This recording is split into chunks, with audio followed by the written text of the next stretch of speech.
Hello, this is Rangaswamy. Welcome to YouTube viewers to English literature.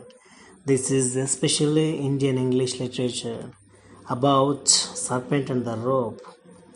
Who has written Roger Rao.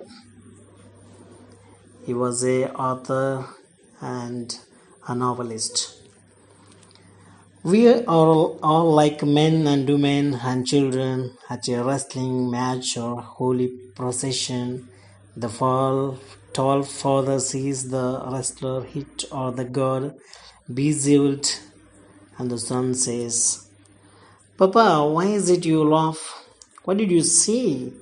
And he has to take the child on his shoulder and tell him the name of the Muslim wrestler from North India or the goddess whose lord is awaiting her at the temple door.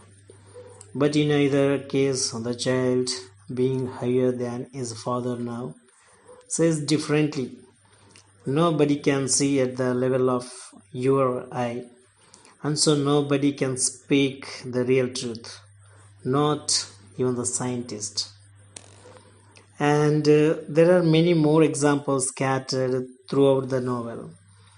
The enactment is achieved, as in this case, through stories that are illustrative in nature. But it should be considered that there is no attempt by Roger Rao to balance the two modes in a consistent manner to the satisfaction of critics fed entirely on the Western novel.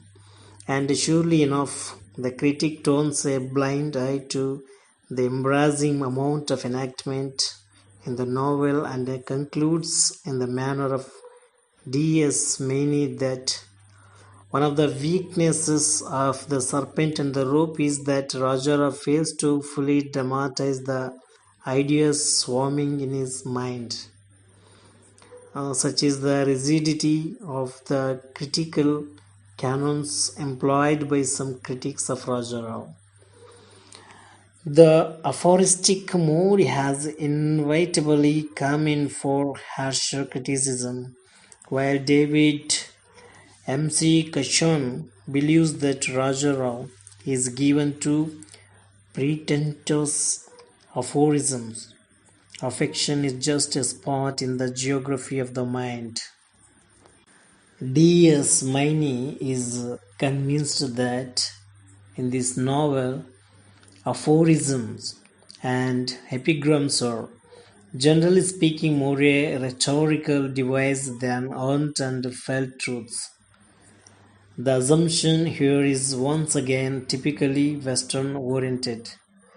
That is, all aphorisms should be the logical outcome of what has gone before, or they ought to be the climatic statement in any given situation. Interestingly, Roger Rao shares these assumptions to some extent, though not entirely. M.C. Cocham's own example can be examined to see how pretentious are Roger Rao's aphorisms. It is while in Bandras as Ramaswamy goes down the river with little mother with Sridhara on her lap that he could so clearly picture Madeline. He can visualize her sitting by the window in their villa Saint Anne, and then his mind traverses through the period of time they would spend together on vacation. There is a deeply felt inner longing in Ramaswamy for Madeline, and his feelings are epigrammatically expressed in the aphorism. Affection is just a spot in the geography of the mind. It is anything but pretentious, since it is a natural conclusion to his yearnings, with thousands of geographical miles separating them. Let us take another example. He is still in Bandros, the city which is formed for him eternal. It is now evening, naturally illuminated because of the burning funeral pyres on the ghats. Little Mother recites Shankara's Nirvana Astakam, and Rama joins her in singing hymns of Shankara. Something inexplicably happens to him and is moved to tears not by sorrow but by happiness.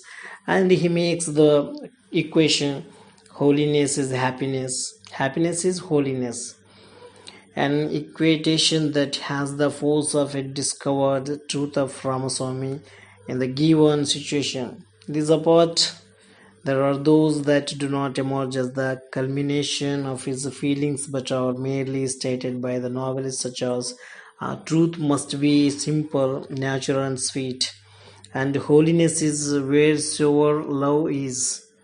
This is an integral part of Rajarao's fictional mode. The validity of these numerous aphorisms is justified by either their direct or tangential reference to the various themes in the novel.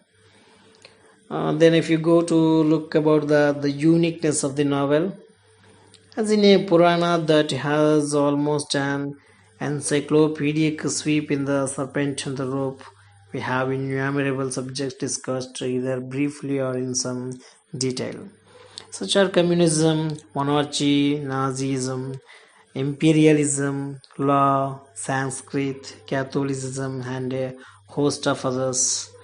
The Serpent and the Rope can also be regarded as a novel of ideas in view of the preponderance of ideas in it, but it should be observed that a fair balance between ideas and events that we notice in a good novel of this genre is not always achieved by Raja Rao.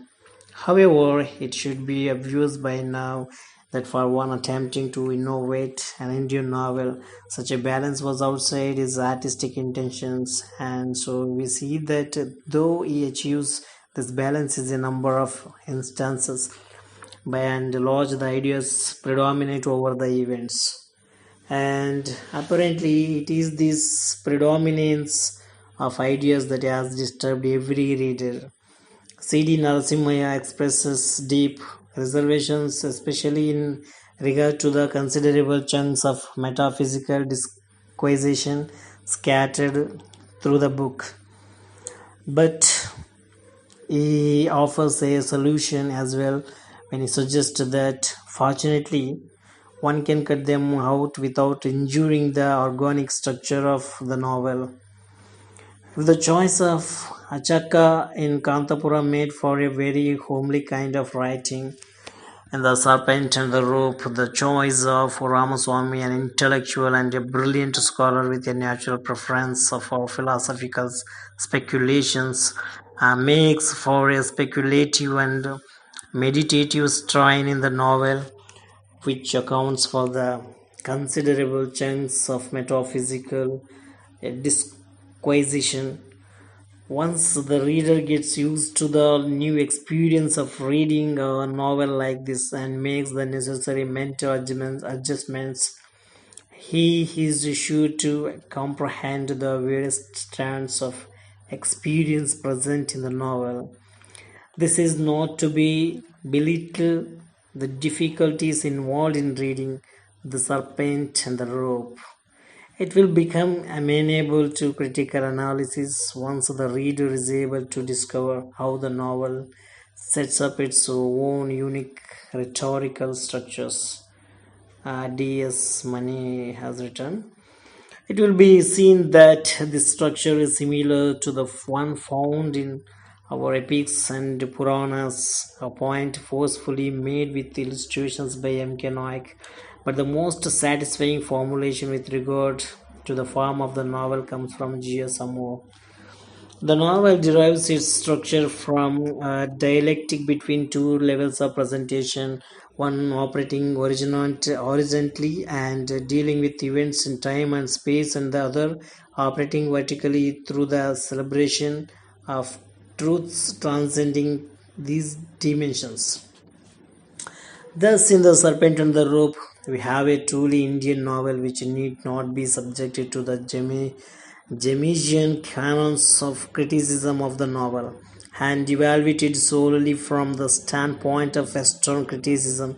Even David M.C. Cachon For all his reservations, concedes that Rajarau's book makes no attempt at half-faced solutions, taking the best of both worlds. Its sensibility and values are uncompromisingly Indian, absorbing all experience from the point of one who seeks Brahman. It is a tribute to the artistic integrity of Raja Rao that he refuses to compromise and make a consciousness concession to his readers in his undertaking to produce an Indian novel. This he has been able to achieve by extending the frontiers of the fictional form through an intelligent use of traditional Indian literary forms such as epics, Puranas, and Upanishads. He has made us aware of the rich possibilities of the novel form in the 20th century, for which we owe him a debt of gratitude.